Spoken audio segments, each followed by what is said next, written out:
Welcome back to the second unofficial episode of my podcast. And today I want to focus on dealing with the signs of an emotionally immature mom versus a narcissistic mom.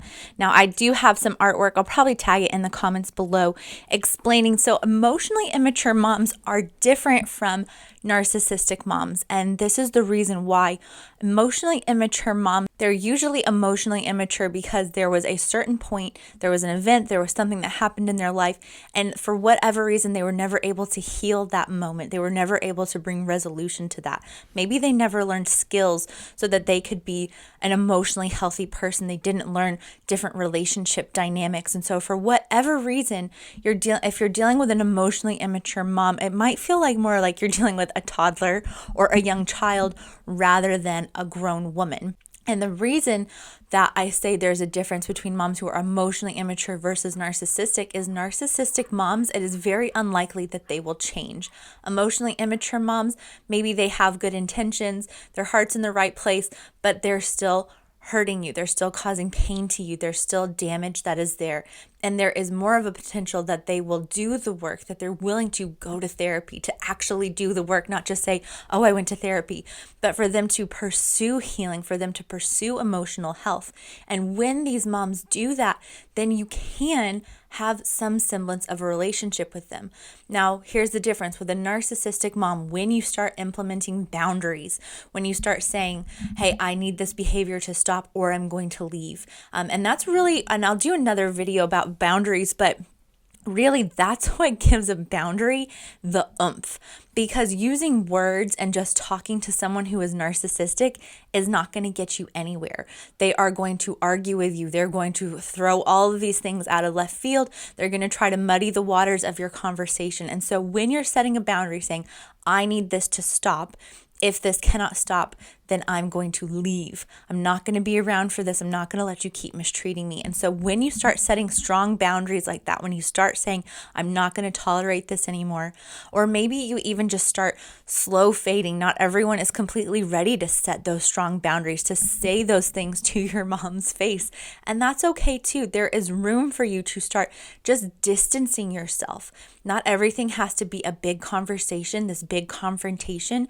One of the best ways to start communicating to a toxic person, someone who's emotionally immature and narcissistic, is to start limiting your interactions with them, to not see them as much and they'll say, oh, well, why aren't you coming around? What's going on? And there might be room, depending on how safe that person is, for you to say, well, actually, I don't appreciate this and I'm not sure how to talk to you about it. And so because of that, I've just removed myself. So an emotionally immature mom would hear you say, hey, I feel uncomfortable or unsafe. And she would say, oh, I'm so sorry. What can I do to make it better? How can I help? Or she might get a bit defensive, and that's okay too.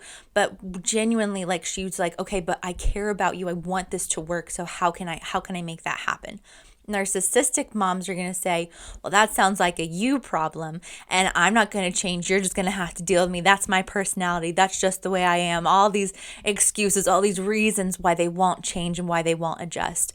And so the reason I even talk about this, the reason why I'm making this distinction between emotionally immature and narcissistic is because an emotionally immature mom is not always going to be narcissistic. But a narcissistic mom is always going to be emotionally immature. So a lot of people, when I posted this thing saying this is what an emotionally immature mom does, this is what a narcissistic mom does, they're like, well, my mom's both. I'm like, yeah, she is. And so the whole reason, once again, why I'm even talking about this is because when you know what kind of person you're dealing with, when you realize, okay, I'm not dealing with an emotionally healthy person. I'm not dealing with someone who has taken the time to heal their own wounding, to learn new skills, to be better than the way that they were raised.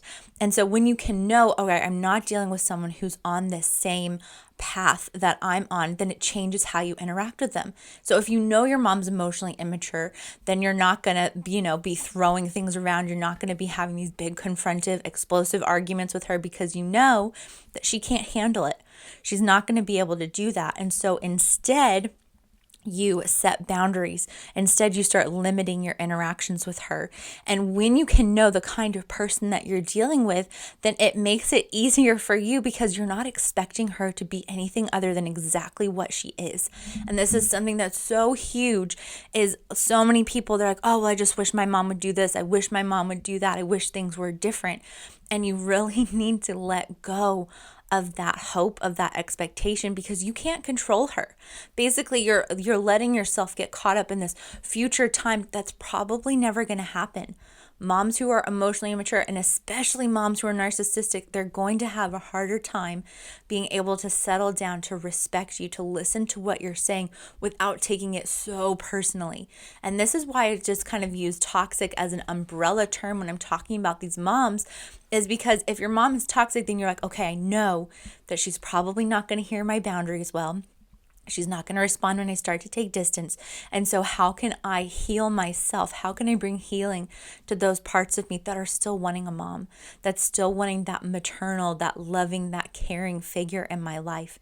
And so that's really where, when you can stop expecting your mom to be that, when you can stop saying, okay, well, I just wish that this, or I wish that, like when you can let that go and really accept her for who she is, knowing that, okay, that's mom, that's how she does stuff, and kind of having that distance, then it frees you up to say, okay, so since I know that she's probably not going to change, or if she is, it's going to take a lot of work, having that awareness. Is this somebody that you want super close to you? Is this somebody that you want in your life right now? And you might think that the answer is no. And then you might hear the rest of that other part of the voice saying, well, quiet, of course you want your mom in your life. It's your mom. And that's really where this tension, where this struggle comes into play when we're talking about healing from moms, when we're talking about taking emotional and physical distance from mothers. It's because, of course, it's like a primal, core humanity thing to want your mother, to want that person to love and to care for you and to take care of you.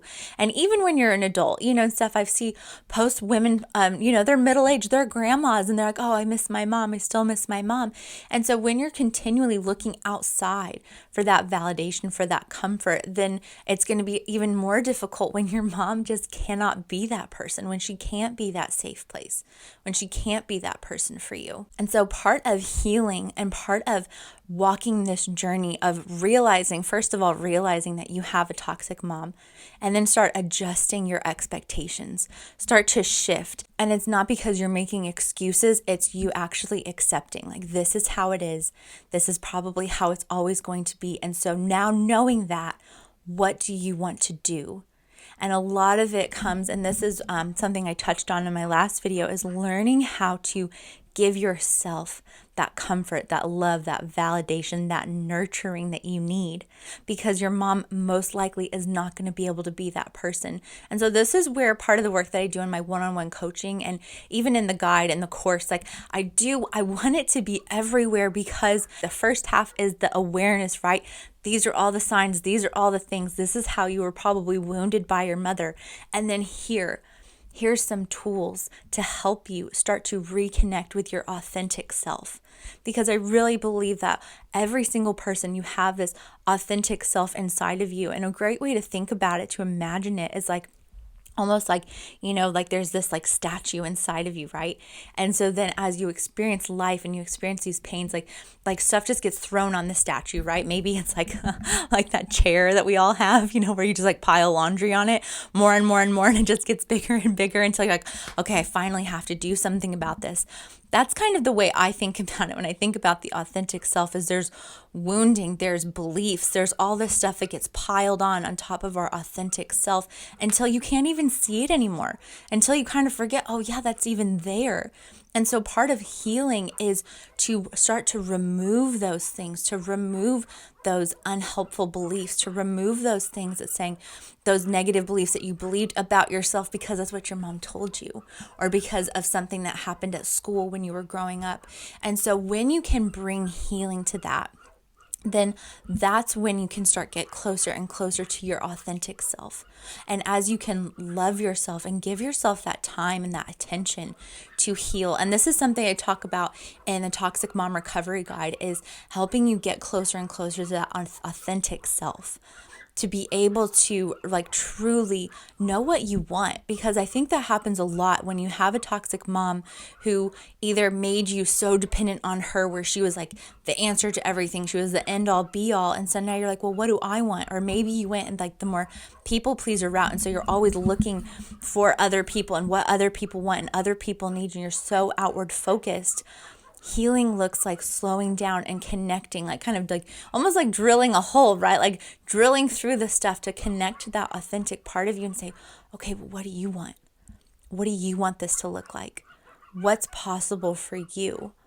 And when you can make space for that, when you can make space for yourself and start to, shake off that stuff, those old things that were holding you back, it's amazing how your life opens up and how things change and how things shift because you're honoring and valuing yourself. And that's really what I want for everyone. That's the reason why I make content, why I spend time and I post videos and I do this stuff, because I know what it's like to be so smothered down, to be so pushed down, to think like, oh, well, this is the role that I play, and not really think beyond that, because that's what's familiar. That's what you were taught, your role in the family, your position as your mother's daughter. And so what does it look like for you when you step outside of that and you actually tune into what you want? What does that look like? And if you need help, I've got tons of resources for you. I'd love to work with you to help you out because I know what it's like. I've been there. Thanks for being here, and I'll see you next time.